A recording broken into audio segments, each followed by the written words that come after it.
Indonesia kaya dengan sumber daya alam anugerah ilahi.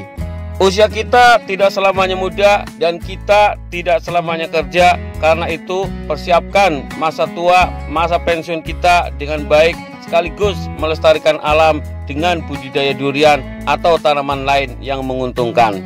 Mari saling berbagi ilmu dan pengalaman untuk kemajuan pertanian Indonesia.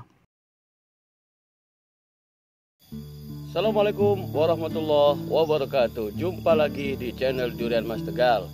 Teman semuanya, apa kabar? Semoga teman semuanya senantiasa dalam keadaan sehat walafiat, dimudahkan dalam segala urusannya, dimudahkan rezekinya, sukses dalam kehidupannya. Amin amin ya robbal alamin. Teman semuanya, pada kesempatan kali ini saya akan sharing ya satu hal yang menurut saya itu fundamental, yaitu apa alasan goals atau objektif kita berkebun durian misalnya, ataupun tanaman-tanaman lain yang memberikan tingkat yield, result, ataupun keuntungan cuan yang besar sama kita. Karena ini yang akan menjadikan kita sebagai pondasi ya, kenapa kita budidaya durian. Nah itu sih sebenarnya hal yang paling fundamental teman-teman semuanya. Karena saya mencermati ya di dunia medsos saat ini yang ramai sekali orang banyak sharing terkait dengan budidaya durian ataupun tanaman lain yang menguntungkan ya, alpukat, anggur dan seterusnya. Sebenarnya ada satu hal yang paling mendasar ya, yang itu nanti balik ke kita sendiri ya teman-teman semuanya. Tujuan kita berkebun itu untuk apa sebenarnya? Nah, ini yang mungkin terkadang tidak disadari oleh masing-masing teman-teman semuanya atau pemirsa atau yang lainnya ketika dia budidaya durian itu motifnya itu apa? Karena ini yang paling basic sekali. Nah, terkait dengan motif ataupun goals ataupun objektif, whatever lah orang nyebutnya apa dalam berkebun durian atau tanaman yang menguntungkan, saya mencermati ada dua besaran ya alasan ataupun motivasi orang berkebun durian atau tanaman yang lain yang menguntungkan. Nah yang pertama adalah terkait dengan hobi ya teman semuanya. Jadi hobi ini yang melandasi, yang mendasari terkadang orang melakukan budidaya durian atau tanaman yang menguntungkan tadi yang saya sebutkan ya. Ada orang yang memang hobinya berkebun, bercocok tanam, mengenai masalah hasil dia nggak peduli. Jadi dia lebih mencintai tanaman apa adanya. Jadi kalaupun nggak berhasil ya udah dia tanam lagi gitu kan. Tapi dengan tidak ada berpikiran untuk menghasilkan keuntungan. Kalaupun ada hasil untung ya itu bagian dari sesuatu yang nilai plus lah, nilai tambah bagi dia. Nah ini motif hobi itu banyak saya lihat juga di medsos dan seterusnya, sehingga teman-teman harus bisa melihat ya dan menganalisa dengan jauh, oh ini motivasi dia bercocok tanam ini alasannya itu apa, kenapa? Karena terkadang itu menjadi beda.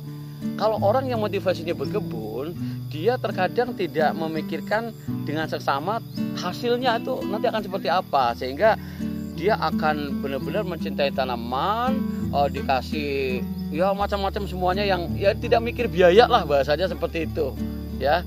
Jadi ya itulah kesenangan dia berkebun, dan biasanya ciri-cirinya adalah lahannya tidak terlalu luas biasanya gitu kan. Biasanya. Jadi dia akan eksperimen dengan hobinya itu ya untuk mencoba membuahkan satu atau dua tanaman yang menurut dia itu menjadi tantangan buat dia, challenging gitu kan. Ada beberapa hal yang seperti itu gitu kan. Jadi itu motivasinya. Jadi yang dia dapatkan adalah kesenangan. Yang namanya hobi, yang dia dapatkan adalah kesenangan, ya kan. Itu ya teman-temannya.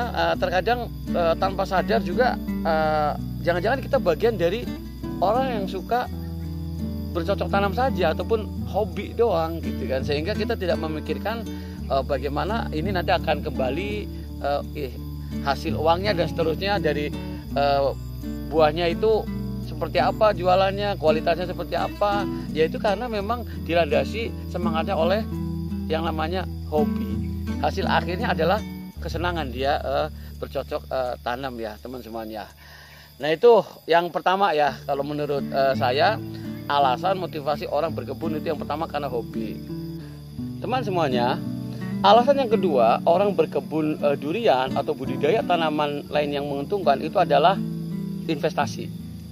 Baik investasi untuk masa tua, investasi untuk anak istrinya, dan lain sebagainya lah. Whatever motifnya adalah cuan, pengen menghasilkan return yang optimal.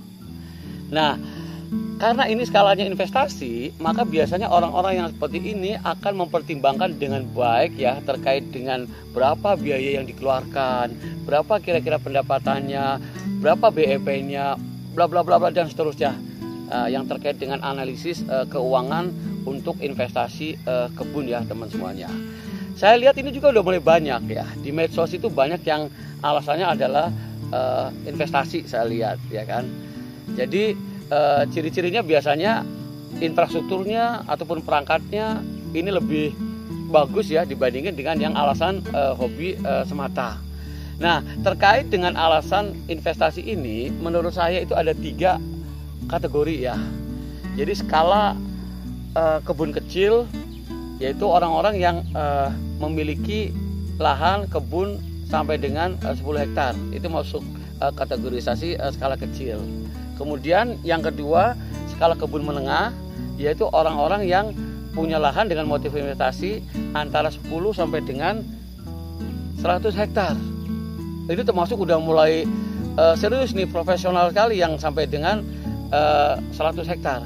Nah, kemudian skala kebun besar itu orang-orang yang investasi budidaya durian yang dia itu punya lahan kebun di atas 100 hektar.